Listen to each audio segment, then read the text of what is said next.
Urdu novel zone میں خوش آمدید۔ آج ہم پڑھیں گے شامہ پہ گئیاں از قلم منشا محسن علی۔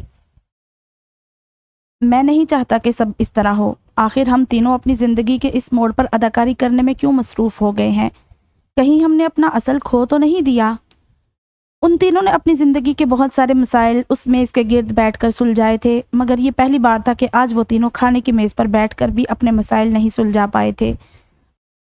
اصل کی گمشدگی تو سہانے روح تھی ہی، مگر وہ تو سوچ کی اس حقیقت کا شکار تھے کہ مستقبل قریب میں آخر وہ کیا کیا گم کرنے والے تھے، کھونے والے تھے۔ زندگی کے سانپ سیڑھی کے اس خطرناک کھیل میں وہ جیسے موت کے دہانے پہ آن کھڑے ہوئے تھے۔ کوئی چارہ دکھائی نہیں دیتا تھا۔ تینوں کے سامنے پڑے کپوں میں چائے تقریباً سوکھ چکی تھی، وہ ٹھہرے پانیوں میں ڈھل رہے تھے۔ ابا میاں نے زندگی میں کتابوں، فلسفوں، تھیوریوں سے ہر ممکن استفادہ کیا تھا، مگر آج وہ پہلی بار اپنے آپ کو بے بس پا رہے تھے۔ ڈائننگ ہال کی دیوار پہ ٹنگا وال کلاک انہیں کسی جوکر سے کم تو ہرگز نہیں لگتا تھا۔ اسے تو جیسے آواز لگ گئی تھی، پھپتیاں کستا تھا، آوازیں لگاتا تھا، اور وہ سب سننے اور برداشت کرنے پہ مجبور تھے۔ زندگی کے کورٹ میں ہر کیس نہیں جیتا جاتا۔ زندگی سے بڑھ کر کوئی عیار چلاک دیکھنے میں نہیں آیا۔ پچھلے آدھے گھنٹے اور 13 منٹ سے ثانی مہاتما گوتم بدھ کے سانچے میں ڈلی پتھرائی ہوئی نظروں سے کارنس پر سجے کرسٹل کے گلدان کو دیکھے جا رہی تھی، جس کے پھول بدلنے کی اشد ضرورت تھی۔ ابا میاں کی دھیان کی کھڑکی آخر کار کھل ہی گئی تھی، اور انہیں یاد آیا تھا کہ وہ چینی کا سرخ اور نیلے رنگ کے امتزاج والا گلدان ان کا جرمن دوست فیری کارمن لایا تھا۔ کتنا شوق تھا انہیں باہر کے ملکوں کے لوگوں سے دوستیاں کرنے اور ان سے گپے ہانکنے کا، مگر اس وقت جب لمحہ موجود میں ڈائننگ ہال کی کبیدہ اور دو رنگی فضا میں بیٹھے انہیں شدت سے ایک بات کا احساس ہوا تھا۔ زندگی میں دوستوں کے ڈھیر ضروری نہیں ہوتے۔ انسان کی زندگی میں آنے والا ہر فرد کوئی نہ کوئی مسئلہ لے کر آتا ہے، اور مسئلوں کے ریشم سلجھتے نہیں۔ ثانی کا ارتکاز مانو کہ اس کی گود میں آ کر چپکے سے بیٹھنے پر ٹوٹا تھا، ورنہ ابا میاں کو خدشہ تھا کہ آنے والے کچھ منٹوں میں شاید وہ ارتکاز کی قوت سے جرمن گلدان ٹوٹ کر چکنا چور ہو جاتا اور فرش پر جا بجا کانچ کے ٹکڑے بکھر جاتے۔ ثانی نے مانو کے لمبے گھنے سفید بالوں میں ہاتھ پھیرنے شروع کر دیے تھے۔ وہ سفید رنگ کی لمبے بالوں والی بلی خاموشی سے اس گھر کے ان تینوں افراد کو بغور دیکھ رہی تھی۔ انہیں کیا مسئلے تھے، کیا دکھ تھے؟ کیا وہ واقعی اپنا اصل کہیں گم تو نہیں کر بیٹھے؟ تمہارے لیے لزانیہ بنوا دوں؟ تمہیں بہت پسند ہے نا؟ ابا میاں کی اس آفر پر بلی سے کھیلتی ثانی نے سر تو نہیں اٹھایا تھا، مگر ہاں اس گھر کے تیسرے کردار کے بت میں لازمی جان پڑ گئی تھی۔ ذکیہ عرف ذکی نے اپنے ناخنوں سے پالش کو کھرچتے ہوئے ابا میاں کو بغور دیکھا تھا۔ ابا میاں، شاید آپ بھول رہے ہیں کہ اس وقت ہم لزانیہ سے بڑے مسئلے میں گرفتار ہیں۔ کبوتر کے آنکھیں بند کرنے سے بلی بھاگ نہیں جاتی، وہیں تاک میں بیٹھی رہتی ہے۔ اس وقت ہم تینوں کبوتر ہیں اور ہمارے مسئلے بلیاں۔ یہ یہی ہیں، شاید انہیں ایسا ہی تو ہونا ہوگا۔ مسئلوں سے فرار انسان کو ساری زندگی سفر میں رکھتا ہے۔ ذکی نے تیکھی نظر ثانی کے رنگ بدلتے چہرے پر بھی ڈالی تھی، جو سفیدی میں بدلتا جا رہا تھا، جیسا کہ چونے کا کوئی بت۔ ابا میاں کو آج پہلی بار ذکیہ کی حقیقت پسندی اور معاملہ فہمی جیسی خوبیوں سے خوف آیا تھا۔ وہ نقاب اتار کر اگلے کو ننگا کر کے رکھ دیتی تھی۔ صفاق ہونا اسے نہیں کہتے۔ ثانی کے ہاتھوں سے پھسلتی مانو خراما خراما فرش پہ چلتی، لوٹیاں لگاتی دروازے سے باہر نکل گئی تھی، اور اس سارے عمل کا ذکی کی آنکھوں نے پیچھا کیا تھا۔ ذکی کو گفتگو کے اس حصے میں پہلی بار یہ احساس دھچکا پہنچا گیا تھا کہ ابا میاں تو اب بوڑھے ہو رہے ہیں، جھکنے لگے ہیں۔ آخر وہ کب تک ان دونوں کا بوجھ ڈھوتے رہیں گے؟ وہ کسی نہ کسی طرح مسئلے کے حل کی کھوج میں لگی ہوئی تھی۔ لان کے جالیدار دوپٹے کو سر پہ پھیلائے بیٹھی ثانی کے چہرے پہ آج ہمیشہ سے کچھ الگ ہی تھا، جو اس گھر کے دونوں افراد نہیں دیکھ پائے تھے۔ ثانی، تم ٹھیک ہو نا؟ سارے وجود کا بوجھ سفر کرتا ہوا پلکوں پر آ کر ٹھہر گیا تھا۔ پلکیں جھپکنے میں صدیاں لگی تھی۔ دریاؤں پر بار بار بند نہیں باندھے جاتے، تن کر سینہ سیر نہیں ہوا جاتا۔ زندگی میں کبھی تو کسی ناقابل تلافی نقصان پہ ایک لمبی سی چیخ کے بعد اوندے منہ گر کر پھوٹ پھوٹ رونے کو من کرتا ہے نا؟ یہ ساری کیفیات اس پر طاری تھی۔ وہ ڈبڈبایا ہوا لہجہ ذکیہ فراز کو پتھر میں ڈھال گیا تھا۔ میں ٹھیک نہیں ہوں۔ ابا میاں کے ہاتھوں کی لرزش، ذکی کا دھڑکن روکتا دل، کمرے کی دیواریں سارے رازوں سے بخوبی واقف تھی اور سد شکر کے چپ بھی تھی۔ ثانیہ، اسپیگیٹی بنوا دوں، کھاؤ گی؟ ابا میاں کے منہ سے بے ربط فکرے پھسل رہے تھے۔ ذکی نے رسٹ واچ کا ہک بند کرتے ہوئے جھنجھلا کر سر اٹھایا تھا۔ ابا میاں، ہم زندگی میں اسپیگٹی سے زیادہ بڑے مسئلے میں گرفتار ہو گئے ہیں۔ وہ اپنی باتوں میں ہمیشہ کی طرح الجھے تھے۔ ابا میاں جانے کیوں اگلے کو اس کے پسند کا کھانا کھلا کر ہی مسئلہ حل کرنے پہ اکساتے تھے۔ زندگی کی ہر چال کامیاب نہیں ہوتی، شطرنج کے ہر مہرے کے حصے میں مات آتی ہے۔ اس بار مات ثانیہ فراز کے حصے میں آئی تھی۔ اس نے مجھے طلاق دے دی ہے۔ آپ نے ابا سے طلاق کیوں لی تھی؟ کیا وہ ایک اچھے انسان نہیں تھے؟ رافیہ بیگم کو ساری زندگی یہ بات سمجھ میں نہیں آئی تھی کہ وہ یہ سوال ہر روز اور ہر بار کھانے کی میز پر ہی کیوں کیا کرتی تھی۔ تم اس سوال کے جواب کے لیے ابھی بہت کم عمر ہو۔ میں بچی نہیں رہی امی۔ میں جانتی ہوں، ماں ہوں تمہاری۔ باقی بہن بھائی اپنے اپنے ہوم ورک کی کاپیاں کھولے بیٹھے پراٹھے کے نوالے لیتے ہوئے پائے جاتے تھے، اور وہ اس بات سے بخوبی واقف بھی تھے کہ ان کی بڑی بہن کا اکثر دماغ چل جاتا ہے اور اسے الٹے سیدھے سوال کرنے کی بیماری ہے۔ وہ جب تک کھانے کی میز پر بیٹھی ہوتی تھی یوں ہی اپنے سوال و جواب سے اپنی ماں کا جینا حرام کیے رکھتی تھی۔ شاید اس کے انہی سوالوں کی وجہ سے ابھی تک رافیہ اپنا ماضی بھلانے میں کسی حد تک کامیاب نہیں ہو پائی تھی۔ نرم و نازک سراپے، دلکش انداز اور مادیت پرست سوچ والی وہ ایک شاندار عورت تھی۔ زندگی، شادی اور دولت کو وہ ایک تکون کی طرح جوڑے رکھتی تھی، اور اکثر اوقات انہیں ایسے جملے سننے کو ملتے تھے: رافیہ، تم زندگی کو اس نظریے سے کیوں دیکھتی ہو؟ تب وہ ایک بلند و بانگ کہکہے سے اگلے کو چپ کروا دیتی تھی: زندگی ایک بار ملتی ہے، شادی بھی ایک بار ہوتی ہے۔ اس جوئے میں ذات ہارتی ہے تو ترازو میں دولت لازمی ہے۔ فراز احمد کو چھوڑ کر وہ ابھی تک کسی بھی پچھتاوے کا شکار نہیں ہوئی تھی۔ وہ اپنے حق کے لیے لڑنے کو حق بجانب سمجھتی تھی۔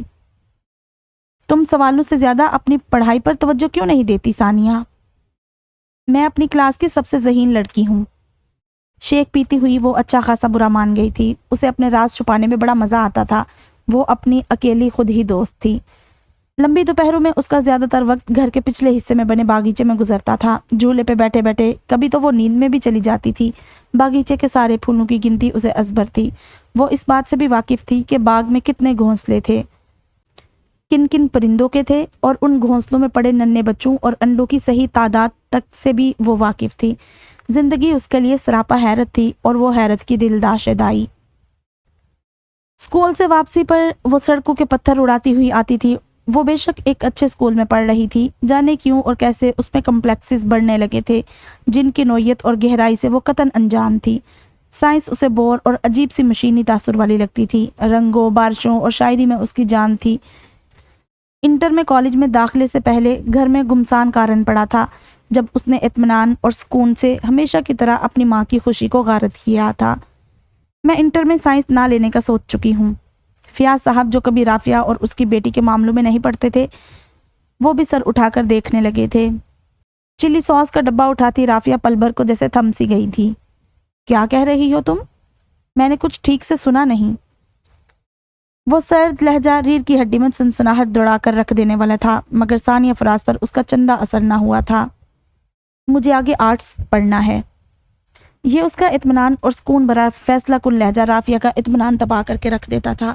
وہ فیاض صاحب کو مخاطب کرنے پہ مجبور ہوئی تھی، جو کھانے کی میز پر ہمیشہ ہی خاموش پائے جاتے تھے۔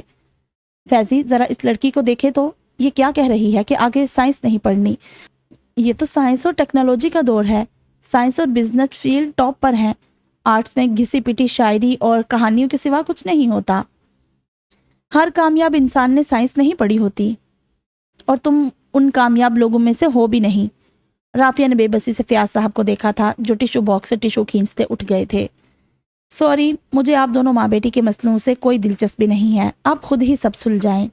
چھوٹا طلحہ آدھے گھنٹے سے برگر کھانے میں مصروف تھا۔ اسے خاموشی بہت پسند تھی، مگر وہ خود کبھی خاموش نہیں رہتا تھا۔ بس دوسروں کو چپ دیکھنا اس کی خواہش تھی۔ آخر اس گھر کے لوگ اتنا اونچا کیوں بولتے ہیں؟ کیا ان کے کان نہیں پھٹتے؟ عنقریب یہ سارا گھر بہرا ہو جائے گا۔ سب سے پہلے میری بڑی بہن ثانی، چوہے کی نانی۔ رافیہ نے غصے سے بڑبڑاتے ہوئے پلیٹوں کے ڈھیر کو ایک جگہ سے اٹھا کر دوسری جگہ پٹکنا شروع کر دیا تھا۔ ثانی تن فن کرتی باہر نکل گئی تھی۔ رافیہ سخت طیش اور بے چینی میں مبتلا نظر آ رہی تھی۔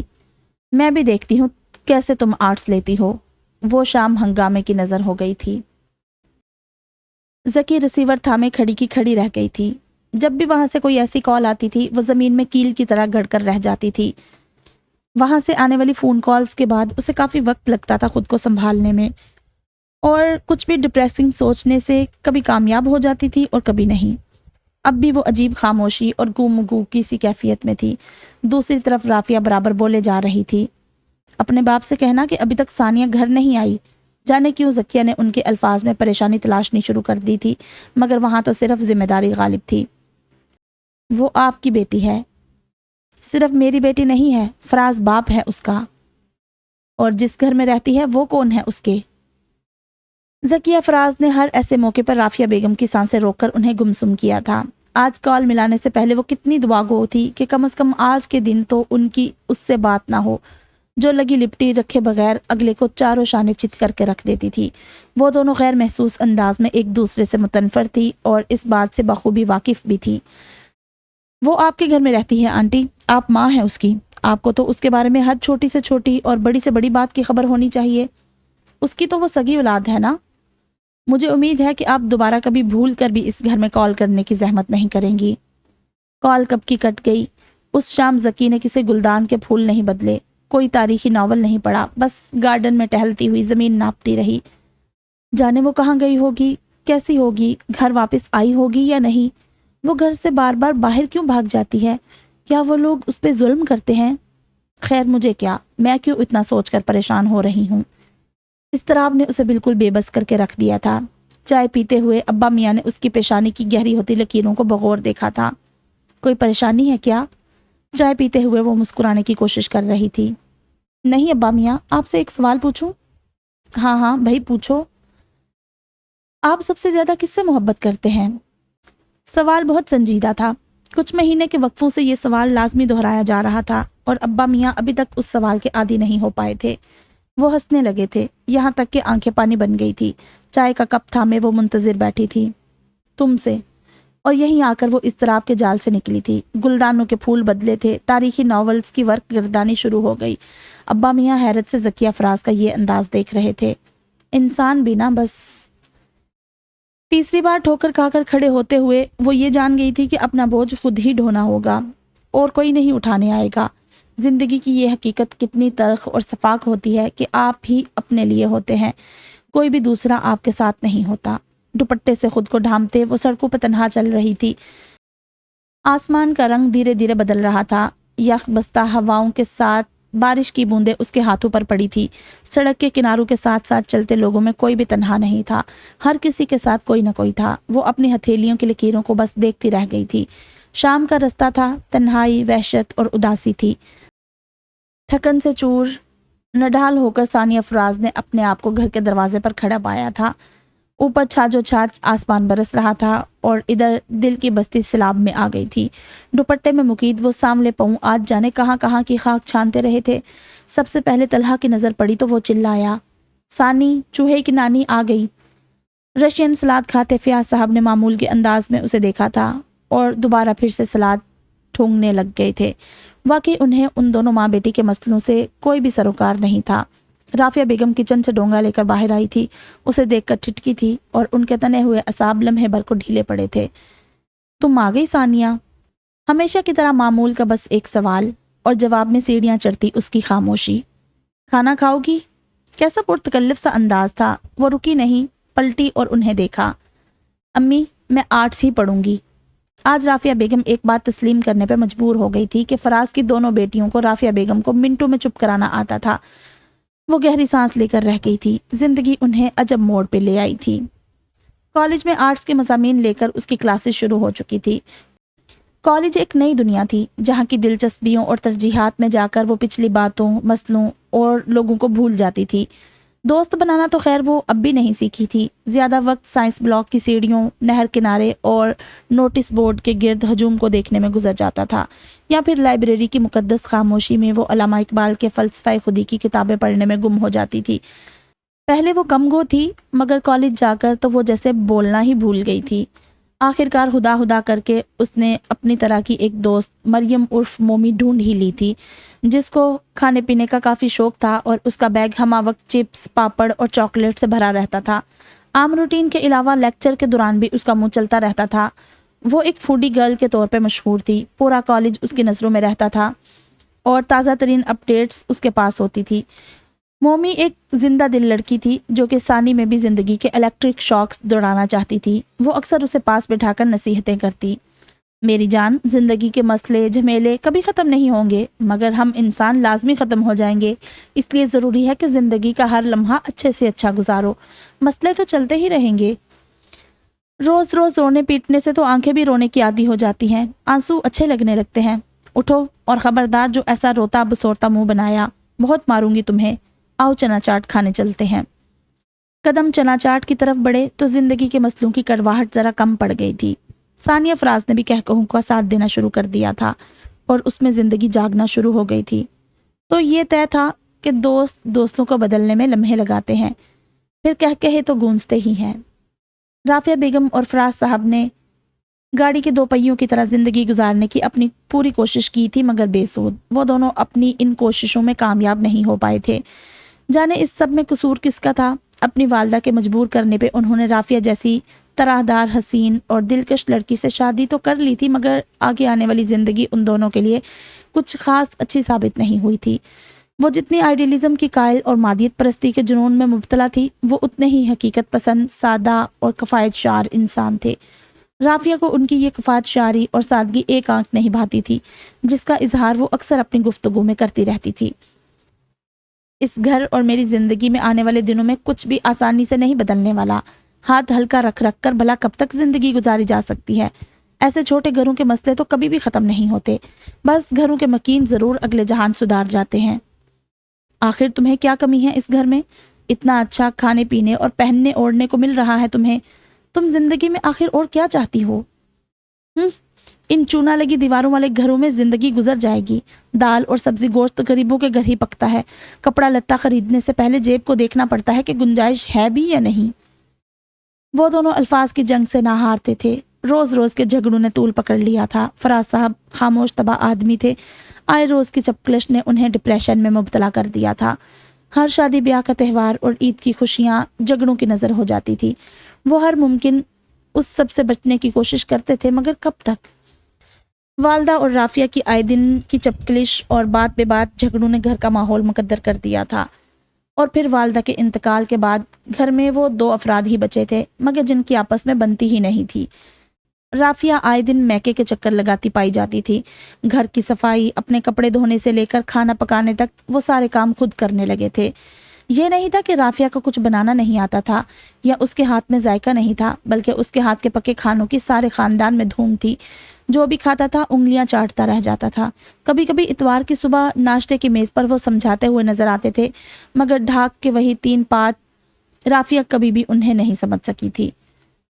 دیکھو رافعہ، یہ دن گزر جائیں گے، جلد ہم کسی اچھے سے گھر میں شفٹ ہو جائیں گے۔ اس طویل برآمدے، سرخ اینٹوں والے فرش کے گھر میں، جس کی دیواروں سے انگوروں کی بیلیں لپٹی ہوئی نظر آتی تھی، رافعہ کو 100 عیب نظر آتے تھے۔ واہ، میں تو جب سے اس گھر میں آئی ہوں یہی سب سن رہی ہوں۔ یہ کیسا گھر ہے جو مکمل ہونے کا نام ہی نہیں لیتا؟ کچھ تو حوصلہ رکھو، وقت تو لگے گا۔ کتنا وقت؟ دن، مہینے یا سال؟ آس پاس کے لوگوں کے گھر اور گاڑیاں دیکھتی ہوں تو کلیجے پر ہاتھ سا پڑتا ہے کہ جانے کب ہمارے بھاگ جاگیں گے۔ اماں کو تو میں معاف نہیں کروں گی، کس گھر میں میرے نصیب پھوڑے ہیں، مجھ سے ستیلوں جیسا سلوک کیا گیا۔ ان کے لہجے کی ملامت اور افسوس فراز صاحب کا بی پی شوٹ کر دیتا تھا، مگر وہ بیچارے کتنے جتنوں سے خود کو سنبھالے ہوئے تھے۔ میری بات سمجھنے کی کوشش کرو، خدا کے ہاں دیر ہے اندیر نہیں۔ تم پڑھی لکھی ہو، جاہلوں کی طرح جلد بازی سے کام کیوں لے رہی ہو؟ سارے معاملے کو سمجھنے کی بجائے وہ اپنا الگ تماشا رچائے روٹی پیٹتی سیڑھیوں پر جا بیٹھتی تھی۔ جانے ان کے دل میں روپے پیسے کی کیسی ہوس تھی جو سیر ہونے کا نام ہی نہیں لیتی تھی۔ ان کی زندگی کا سب سے بڑا مسئلہ اپنی زندگی کا موازنہ دوسروں سے کرنا تھا۔ انہیں اندازہ نہیں تھا کہ ان کے یہ موازنے ان کے اپنے ہی گھر کی بنیادیں کھوکھلے کر رہے ہیں۔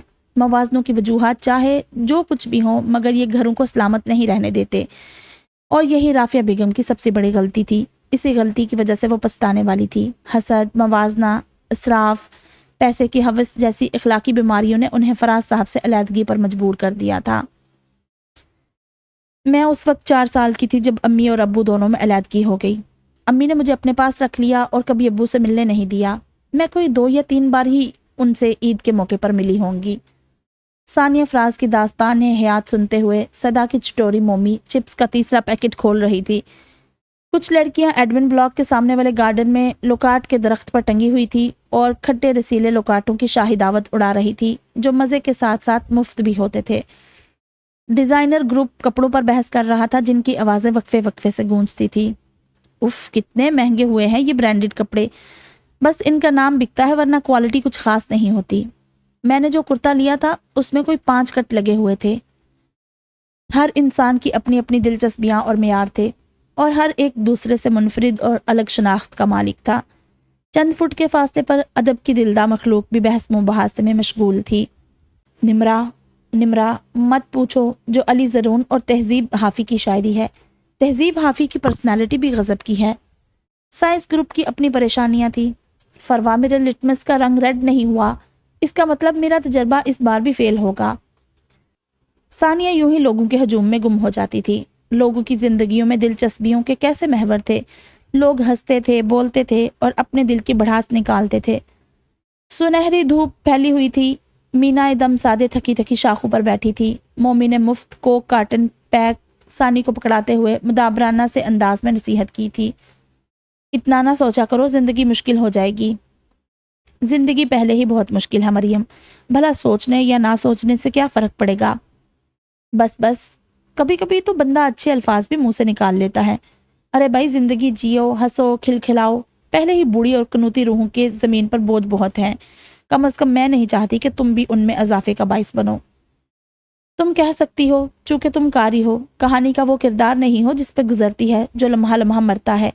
باپ کی شکل تک نہیں دیکھی اور ماں کو بھی اپنی اولاد میں بٹا ہوا پایا ہے۔ ایسے دکھوں پر تو رویا جاتا ہے، سکون کی سانس کہاں آتی ہے؟ اور تمہیں لگتا ہے کہ رونے دھونے سے سارے مسئلے حل ہو جاتے ہیں؟ آج تک دنیا میں کسی کے بھی حل ہوئے نہیں نا، تو تمہارے بھی نہیں ہوں گے پیاری ثانی عرف چوہے کی نانی۔ آخر میں اس کا لہجہ کافی شریر ہو گیا تھا۔ ثانی نے کوک کا خالی ٹن اسے دے مارا تھا۔ ابا میاں، آخر وہ بیٹی ہے آپ کی، آپ کو اس کی یاد تو آتی ہوگی، اس کی ہر بات کا آپ کو علم ہونا چاہیے۔ ٹالسٹائی کا اپنا کرینہ پڑھتے ہوئے انہیں مجبوراً سر اٹھا کر زکیہ کو دیکھنا پڑا، جو انار کا جوس ان کے سامنے رکھ کر خود سامنے صوفے پہ بیٹھی اپنے گلاس سے جوس کے گھونٹ لے رہی تھی۔ بے شک وہ دونوں باپ بیٹی ایک دوسرے کے بہترین دوستوں میں شمار ہوتے تھے، مگر ہر بار ایسی صورتحال ابا میاں کو بوکھلا کر ضرور رکھ دیتی تھی۔ وہ ٹالسٹائی کے دیوانے تھے۔ ٹالسٹائی کی تحریریں ان کے لیے جیسے سلیپنگ پلز کا کام دیتی تھی اور وہ ہمیشہ سے اس سب میں خلل ڈالنا لازمی سمجھتی تھی۔ ہاں، مجھے اس کی یاد آتی ہے اور میں اس کے بارے میں ہر بات جاننے کی کوشش بھی کرتا رہتا ہوں۔ ان کے لہجے میں زمانوں کی تھکن تھی۔ زکیہ فراز کے دل پر ہر بار ایک عجیب سی چوٹ پڑتی تھی۔ وہی انسانی نفسیات کہ جو میرا ہے وہ صرف میرا ہو، چاہے کوئی چیز ہو یا کوئی رشتہ۔ ہاں، مجھے علم تھا کہ آپ اسے کیسے بھلا سکتے ہیں اور آپ کو اس کے بارے میں ہر خبر ہوگی۔ تو کیا اسی وجہ سے وہ رافعہ بیگم کی ہر کال کے بارے میں ان سے چھپا لیتی تھی؟ ابا میاں نے کتاب سائڈ ٹیبل پر رکھ کر انار کا جوس پینا شروع کر دیا تھا۔ انہیں وہ ننھی گڑیا عجب وقت میں یاد آئی تھی۔ دل تھا کہ مٹھی میں مسلا جاتا تھا اور وجود یہ کہ لبان کی طرح سلگتا تھا۔ رافعہ آنٹی اسے آپ سے ملنے کیوں نہیں دیتی؟ زکیہ کو کتنا شوق تھا اتنے مشکلات سوال کرنے کا جن کے لیے لغت کھنگالی جائے۔ ابا میاں کے ایک ایک کر کے کھرن اترتے چلے جاتے تھے۔ اس عورت کی نفسیات میں نہیں سمجھ سکتا۔ میں نے بھی اپنی بیٹی اسے بخش دی۔ تم جانتی ہو زکو کہ تمہارا باپ پتھر دل اور سخت آدمی نہیں ہے۔ وفا کرنے والی عورتیں رافعہ بیگم جیسی تو نہیں ہوتی۔ وہ بے خیالی میں خالی گلاس تھامے اب بھی بیٹھی ہوئی تھی۔ رافعہ بیگم کے دوسرے شوہر نے ان کی پہلی اولاد کو کیسے قبول کر لیا؟ یہ تو مجھے نہیں پتا بیٹا، مگر مجھے لگتا ہے وہ اچھے حال میں نہیں ہے۔ وہ اس کے لیے تو پرایا ہی گھر ہوگا۔ اصل چھت تو سگے باپ کی ہوتی ہے جس کے تلے بیٹیاں رخصت ہوتی ہیں۔ میں ابھی تک ثانیہ فراز کا قرض دار ہوں۔ کھڑکیوں کی چٹخنیاں جھٹکے سے ایک ایک کر کے گری تھی۔ ہواؤں میں سناٹا پھیل گیا اور وہ دونوں وجود کے گنبد میں قید ہو کر بیٹھ گئے تھے۔ اور رافعہ بیگم نے تو فیاض صاحب جیسے معمولی شکل اور کاروباری شخص سے شادی ہی اس شرط کو مد نظر رکھتے ہوئے کی تھی کہ وہ ثانیہ کو ساتھ رکھیں گی۔ پہلے تو اعتراضات ہوئے، پھر یہ مطالبہ بھی آخر مان لیا گیا تھا۔ وہ اس گھر میں آئی تھی تو اتنے خوبصورت لمبے باغ کار پورچ والے گھر کو ٹکر ٹکر دیکھتی تھی۔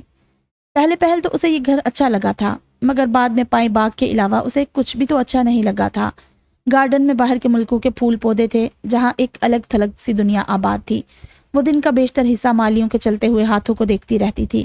مالی بھی اسے دیکھ دیکھ کر حیران ہوتے کہ وہ لڑکی کتنی تیزی سے جگہ بدل لیتی ہے۔ ابھی وہ ٹیرس سے جھانک رہی ہے، ابھی وہ سیڑھیوں پر بیٹھی ہے، ذرا سی دیر میں وہ درختوں کے سائے تلے چہل قدمی کرتی پائی جاتی تھی۔ بلا شبہ وہ اس گھر کا ایک دلچسپ کردار تھی۔ بابا، میں ثانیہ بات کر رہی ہوں، مجھے یہاں نہیں رہنا، پلیز مجھے یہاں نہیں رہنا۔ سسکیوں، آہوں اور وحشت میں ڈوبا کپ کپاتا ہوا وہ لہجہ ذکی کو جیسے کھڑے کھڑے زمین میں گاڑ گیا تھا۔ وہ جو سوچتی رہتی تھی کہ کسی روز ایسا ہوگا، اور ہو بھی گیا تھا۔ ریسیور تھامے وہ کھڑی کی کھڑی رہ گئی تھی۔ آج ثانیہ فراز اس گھر سے باہر نہیں گئی تھی۔ وہ الفاظ، لہجہ ذکی کو لٹھے کی طرح سفید کرتا چلا گیا تھا۔ وہ خاموشی سے چپکے سے ریسیور کریڈر پر رکھ کر آگے بڑھ جانا چاہتی تھی، جیسے کہ کچھ نہیں ہوا، کچھ بھی تو نہیں۔ ابا میاں کیسے بابا ہو گئے تھے؟ ثانیہ اس کی سینچی ہوئی پوری فصل پر کیسے ہاتھ ڈال سکتی تھی؟ اور وہ گزر جاتی، انسان تھی نا۔ مگر ابا میاں کا چہرہ سامنے آ گیا تھا۔ وہ اس کے بہترین دوست تھے، اور دوستوں کے ساتھ تو دھوکے فریب اور چال بازیاں زیب نہیں دیتی۔ ہاتھ باندھے، آواز پر ہر ممکن قابو رکھے، وہ ان کے سامنے جا کھڑی ہوئی تھی۔ وہ وہاں نہیں رہنا چاہتی۔ جائے نماز پر بیٹھے تسبیح کے دانے گھماتے انہوں نے اضطراب کے عالم میں بند آنکھوں کو کھولا تھا۔ کس کی بات کر رہی ہو زکو؟ لہجے میں فکر اور بے چینی تھی۔ وہ چپ چاپ سٹول پر پاؤں اونچے کر کے بیٹھ گئی تھی اور چہرے کو ہاتھوں کے پیالے میں سجا لیا تھا۔ المونیم کی کھڑکیوں کے پار بھی اندھیرا نہیں چھایا تھا۔ دور پار سے موروں کی کری چیخیں بلند ہونے لگی تھی۔ آپ کی بیٹی کی بات کر رہی ہوں۔ وہ اس انداز میں ہنسے تھے کہ ذکیہ فراز کو رونا سا آ گیا تھا۔ وہ بہن ہے تمہاری ذکیہ، رشتوں کو ان کے ناموں سے پکارا جانا چاہیے، ورنہ تو بوجھ لگنے لگتے ہیں۔ وہ اس گھر کے مکینوں کے لیے بوجھ نہیں ہے۔ سارا معاملہ انہوں نے لپیٹ کر رکھ دیا تھا۔ ذکیہ نے سٹول پر بیٹھے بیٹھے اپنا وزن کہیں ٹنوں میں بڑھتا ہوا پایا تھا۔ گہری سانس فضا میں گھمن گیریاں کھا کر رہ گئی تھی۔ تو یہ سب ایسے ہی ہونا تھا۔ فیاض منزل میں وہ جانے کب سے خود کو دلاسے تسلیاں دے دے کر رہنے پر آمادہ کر پائی تھی۔ فیاض صاحب کی خاموشی، لا تعلقی اور گھٹے گھٹے ماحول نے اسے وقت سے پہلے سمجھدار اور بڑا کر دیا تھا۔ وہ ان کی اولاد نہیں تھی۔ اسے اس گھر میں کسی بھی فرد سے توقعات کی گٹھری نہیں باندھنی چاہیے تھی، مگر انسانی فطرت کے عین مطابق وہ یہ غلطی بار بار کر رہی تھی۔ رافعہ بیگم کچن کے فرش پر سسکتی ہوئی کانچ کی پلیٹوں کے ٹکڑے چننے میں مصروف تھی، جو ابھی فیاض صاحب تیش اور انتہائی غصے کے عالم میں توڑ کر گئے تھے۔ آج کل ان کا بزنس نقصان میں جا رہا تھا، اور ہر گزرتے دن کے ساتھ وہ انتہائی ڈپریشن اور فرسٹریشن کا شکار نظر آ رہے تھے۔ بات بات پر پھٹ پڑتے تھے۔ ثانیہ اپنے بہن بھائیوں کو کونے خدروں میں بھاگ کر چھپتا ہوا دیکھتی تھی، اور خود اپنی جگہ کمرے میں کھڑکی میں کھڑی رافعہ بیگم کو کی جانے والی لان تان سنتی رہتی تھی۔ تم ایک جاہل پھوہڑ عورت ہو، تم جیسی عورتوں کو گھر چلانے کے طریقے سلیقے نہیں آتے، ہر وقت پیسہ پیسہ کی رٹ۔ میں تھک چکا ہوں، خود کو مشین بنا لیا ہے میں نے، میری صحت گر رہی ہے، مگر میں پال غیروں کی اولاد کو رہا ہوں۔ لعنت ہے مجھ پر، تمہاری فرمائشیں دن بدن بڑھتی جا رہی ہیں، میں کہاں سے پوری کروں؟ فیاض، آپ غلط سمجھ رہے ہیں، میں تو اتنا کہہ رہی تھی کہ ساتھ والی بیگم شہریار نے کار لی ہے کیونکہ سہولت ہو جاتی ہے، ہم بھی ایسے ہی کار لے لیتے، بچوں کو بھی اسکول سے آنے جانے میں سہولت ہو جاتی۔ کاریں مفت میں تو نہیں بانٹی جا رہی کہ میں جاؤں اور لے آؤں، اور نہ ہی میرے پاس قارون کا خزانہ ہے، کہو تو خود کو بیچوں۔ رافعہ بیگم تو جیسے تھرا کر رہ گئی تھی۔ معاملہ سلجھنے کی بجائے الجھتا ہی جا رہا تھا، اور وہ ہمیشہ کی طرح کٹی ہوئی پتنگ کو دیکھنے کے سوا کچھ نہیں کر سکتی تھی۔ ان کا غصہ بھی تو ماچس کی تیلی کی طرح بھڑکتا تھا، اور سب راکھ ہو کر ہی رہتا تھا۔ اللہ نہ کرے اب آپ ایسی باتیں تو نہ کریں۔ تو کیا کہوں؟ سچ کہہ رہا ہوں، خود کو بیچ آتا ہوں، کچھ ٹکوں میں تو بک ہی جاؤں گا تاکہ تمہاری خواہشیں پوری ہوتی رہے۔ جو عورت ساری زندگی کچھ نہیں کہتی رہتی ہے نا، پھر اس کے واسطے باقی بچتا بھی کچھ نہیں ہے۔ ایک ایک کر کے پلیٹیں ٹوٹتی گئی، اور کانچ کی ڈھیری پر بیٹھی رافعہ بیگم کو عجب طرح وہ گھر یاد آیا تھا، چونے کی سفید دیواروں اور سرخ اینٹوں کے طویل صحن والا، جس کی دیواروں پر انگوروں کی بیلیں چڑھی تھی۔ آب خوروں کے گرد چونچ سے پانی پی کر شکر کا کلمہ پڑتی چڑیاں تک بھی ان کی یاد میں محفوظ تھی۔ اس سب میں اگر وہ کچھ بھولنا چاہتی تھی تو وہ شخصیت فراز صاحب کی تھی۔ رافعہ کی ڈبڈبائی آنکھوں نے ثانیہ کو سامنے کھڑا پایا تھا۔ وہ ان کے پاس بیٹھ گئی تھی۔ فرش پر پاؤں پسارے اور کانچ سے بہتے خون کو روکتی، پٹیاں باندھتی۔ پہلی بار رافیہ بیگم کو وہ جوان لڑکی لگی تھی جس کی حفاظت اور ذمہ داری ان کو اپنے کندھوں پر کوہ ہمالیہ کی طرح لگی تھی۔ اسے چپ چاپ دیکھنے کے سوا وہ کچھ بھی تو نہیں کر پائی تھی۔ کیا دیکھ رہی ہیں؟ وہ ہولے سے مسکرائی تھی۔ کتنی نرمی اور سکون تھا اس ہنسی میں۔ تم کتنی جلدی بڑی ہو گئی ہو ثانیہ۔ انسان کو بڑا تو ہونا ہی ہوتا ہے امی، میں بھلا کب تک وقت روک کر عمر چھوٹی رکھتی۔ کانچ سمیٹتی وہ اٹھ کھڑی ہوئی تھی۔ میں کل جا رہی ہوں، میں نے بابا کو فون کر دیا ہے، وہ مجھے لینے آ جائیں گے۔ میں اب اور زیادہ آپ پر اور آپ کے شوہر پر بوجھ نہیں بننا چاہتی۔ وہ دروازہ پار کر گئی تھی۔ رافیہ بیگم کو سر سے بوجھ اترتا ہوا محسوس ہوا تھا۔ وہ خود کو کافی حد تک ہلکا پھلکا محسوس کر رہی تھی۔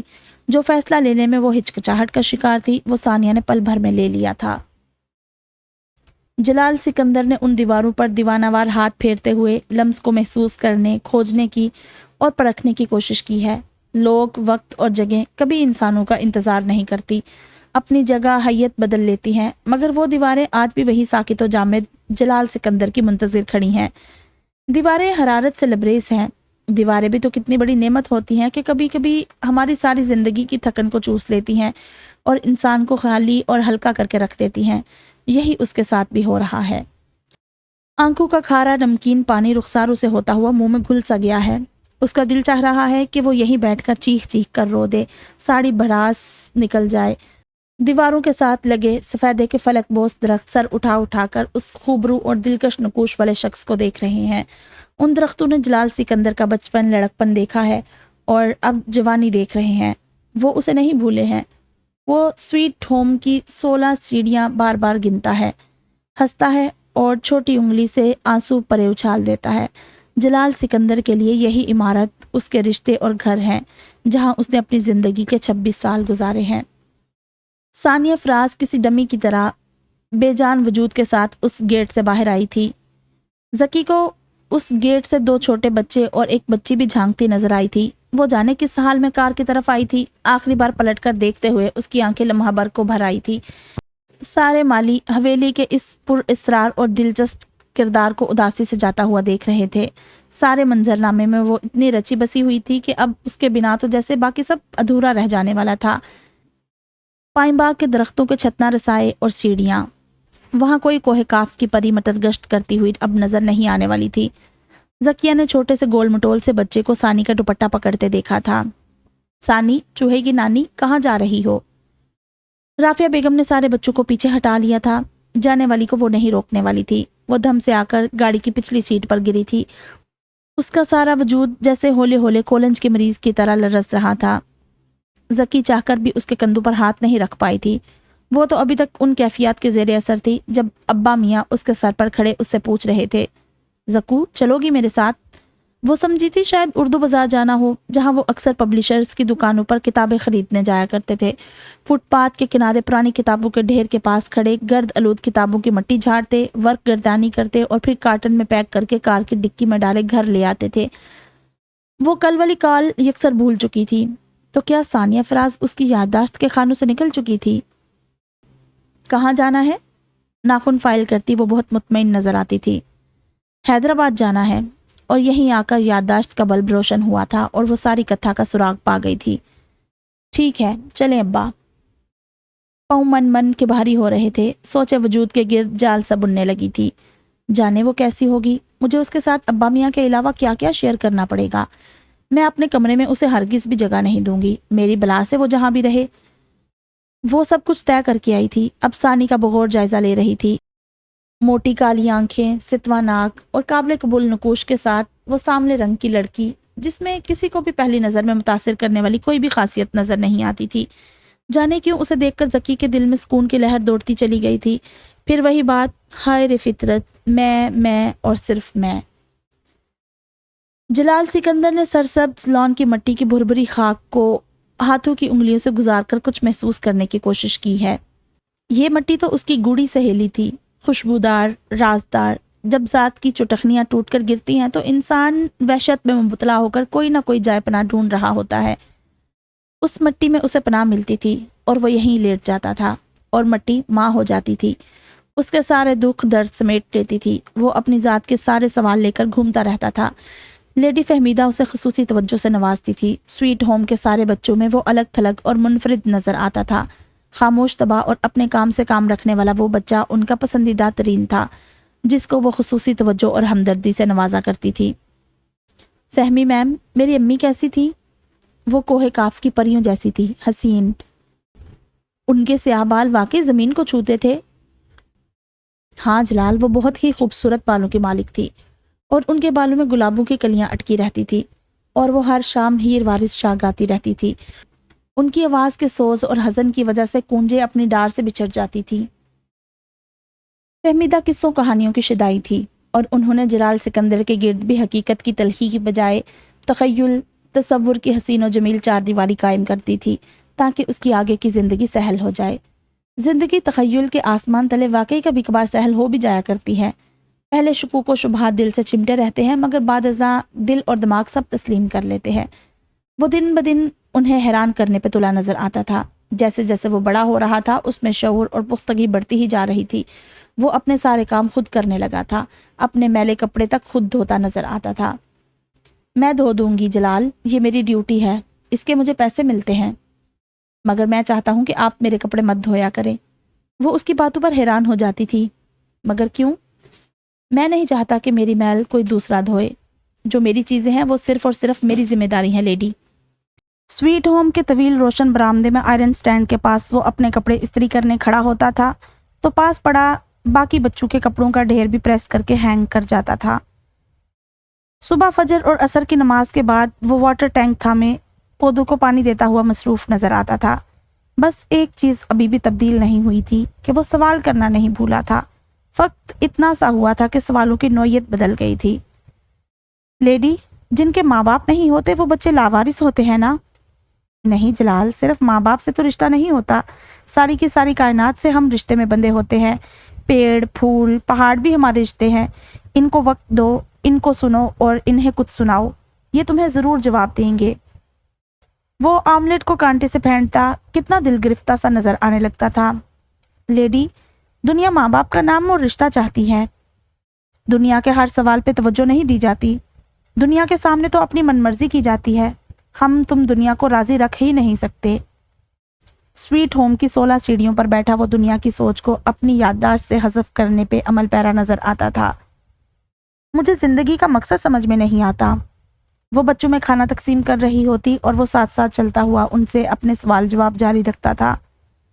پگلے، بے مقصد جینا بھی کوئی جینا ہوتا ہے؟ مقصد لے کر جینا سیکھو، محنت میں جٹ جاؤ۔ یہ سارا سویٹ ہوم تمہارا خاندان ہے، سمجھو تمہاری ریاست ہے، تم ان کے لیے تو کچھ کرو نا۔ اس نے اپنی زندگی کا مقصد ڈھونڈ لیا تھا اور محنت و لگن کو اپنا وتیرہ بنا لیا تھا۔ اسکول کی ہر جماعت میں اول آنے کے ساتھ ساتھ وہ کالج میں بھی اپنی کامیابی کے جھنڈے گاڑ رہا تھا۔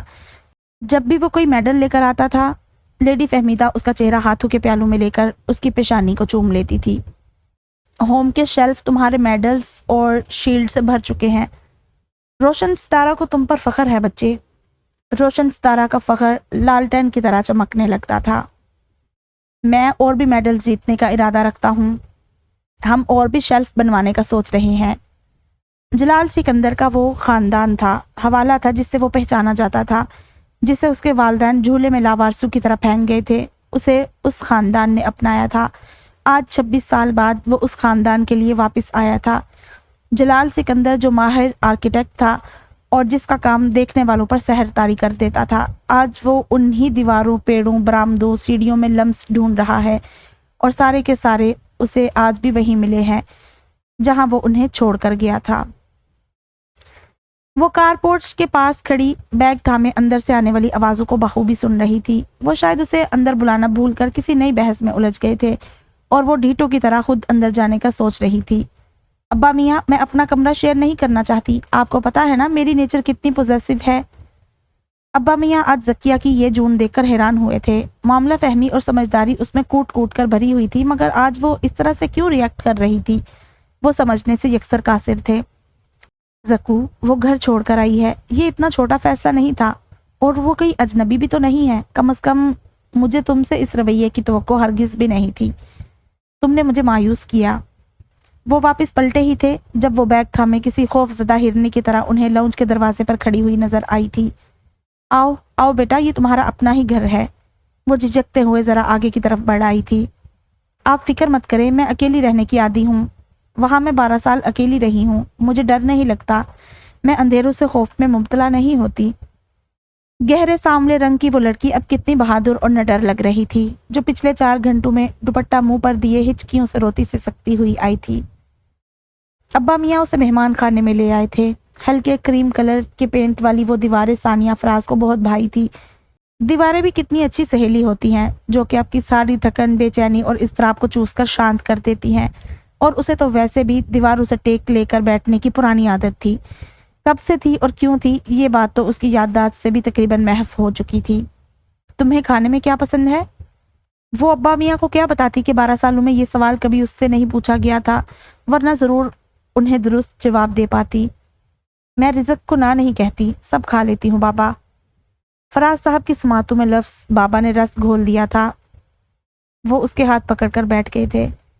میں تم سے شرمندہ ہوں ثانیہ، میں نے تمہارے بارے میں ہر خبر تو ضرور رکھی مگر خود تم سے ملنے نہیں آ سکا۔ مجھے یقین ہے تم مجھے معاف کر دو گی۔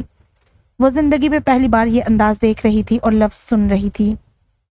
میں کبھی کسی سے ناراض نہیں ہوتی بابا، امی سے بھی نہیں، آپ سے بھی نہیں۔ میں ایسے 2 لوگوں سے کیسے ناراض رہ سکتی ہوں جنہیں اپنی اپنی اولادوں نے مصروف کر رکھا ہے۔ وہ زمانہ شناس شخص تھے، اپنی بیٹی کے الفاظ میں چھپی محرومی، حسرت اور احساس کمتری کو ایک پل میں بوجھ گئے تھے۔ فراز صاحب کو اب خبر ہوئی تھی کہ ساری زندگی وہ ذکیہ افراز کو اس کے سوال کا غلط جواب دیتے آئے تھے۔ انہیں زندگی میں سب سے زیادہ محبت تو ثانیہ افراز سے تھی۔ ذکی نے اگلی صبح اسے آسٹریلین چڑیوں کے پنجروں کے پاس کھڑے دیکھا تھا۔ وہ ارد گرد سے بے نیاز انہی میں منہمک تھی۔ وہ آہٹ پہ مڑی تھی اور مسکرا کے اسے دیکھا تھا۔ السلام علیکم۔ وعلیکم السلام۔ کیسی ہیں آپ؟ وہ ذکیہ سے اس کی طبیعت کا حال پوچھ رہی تھی۔ میں ٹھیک ہوں، تم کیسی ہو؟ تمہارا گھر بہت پیارا ہے۔ اس نے اس جملے پر ٹھٹک کر اس کا چہرہ دیکھا تھا۔ سورج کی ہلکی روشنی ابھی پھوٹ رہی تھی، چنبیلی کی مہک سارے میں پھیلی ہوئی تھی۔ یہ اب تمہارا بھی گھر ہے؟ وہ خاموشی سے مختلف رنگوں کی چڑیوں کو دیکھتی ہوئی بہت پرسکون اور خوش نظر آ رہی تھی، ویسا ہی اطمینان اور سکون جو انسان کو اس کے مقام پر آ کر نصیب ہوتا ہے۔ تمہیں چڑیاں اچھی لگتی ہیں؟ نہ چاہتے ہوئے بھی وہ دونوں ایک دوسرے کو اہمیت دے رہی تھی، بات کر رہی تھی۔ ہاں، میں وہاں گھر کے پچھلے حصے میں سکھ چین کے درختوں پر چڑھ کر پرندوں کے گھونسلے دیکھا کرتی تھی، اور مجھے یہ بھی پتا ہوتا تھا کہ کس گھونسلے میں کتنے انڈے ہیں اور کتنے دنوں میں بچے پیدا ہوں گے۔ ذکیہ افراز نے خود کو اس میں دلچسپی لینے پر بمشکل روکا تھا۔ تمہاری امی نے تمہیں کبھی نہیں روکا؟ وہ ہنسی تھی۔ انہیں آج تک پتہ نہیں چلا کہ میری دوپہریں سکھ چین کے پیڑوں پر گزرتی تھی۔ ان کے خیال میں اپنا خیال رکھ سکتی تھی۔ ذکیہ افراز کے دل نے یہ بات آخرکار تسلیم کر ہی لی تھی کہ وہ غاصب نہیں تھی، اسے حق مارنا نہیں آتا۔ وہ آہستہ آہستہ سیڑھیاں اترتی ہوئی لان میں آ گئی تھی۔ تمہیں اپنی ماں کیسی لگتی ہیں؟ اس کا جواب توقع کے خلاف تھا۔ مائیں کسی کو بری نہیں لگتی ہیں۔ مجھے لگا تھا کہ میرے ادھر آنے کے فیصلے پر وہ مجھے روک لیں گی، میری جدائی پر روئیں گی، مگر انہوں نے یہ دونوں کام نہیں کیے۔ اس بات کا قلق مجھے ساری زندگی رہے گا۔ وہ لہجے کو ہموار رکھتے رکھتے بھی اداس ہو گئی تھی۔ ذکیہ افراز نے اسے کھلی کتاب کی طرح پڑھ ڈالا تھا، ہر زاویے اور لحاظ سے بے ضرر ہی پایا تھا۔ وہ اسے اس کے مقام سے ہٹانے نہیں آئی تھی۔ اب کی بار ذکیہ کے سوال میں جھجک اور محتاط پن تھا۔ اور تمہارے ستیلے ابو؟ ثانی نے زندگی میں کبھی انہیں ہنستے ہوئے نہیں دیکھا تھا۔ میں ان کے بارے میں بہت کم جانتی ہوں، بس مجھے اتنا پتا ہے کہ وہ اچھے آدمی ہیں، ورنہ کون اپنی چھت کے تلے کسی دوسرے کی اولاد کو برداشت کرتا ہے؟ ہر کسی میں اتنا ظرف نہیں ہوتا۔ تمہاری لغت میں سارے اچھے لوگ ہی کیوں ہیں؟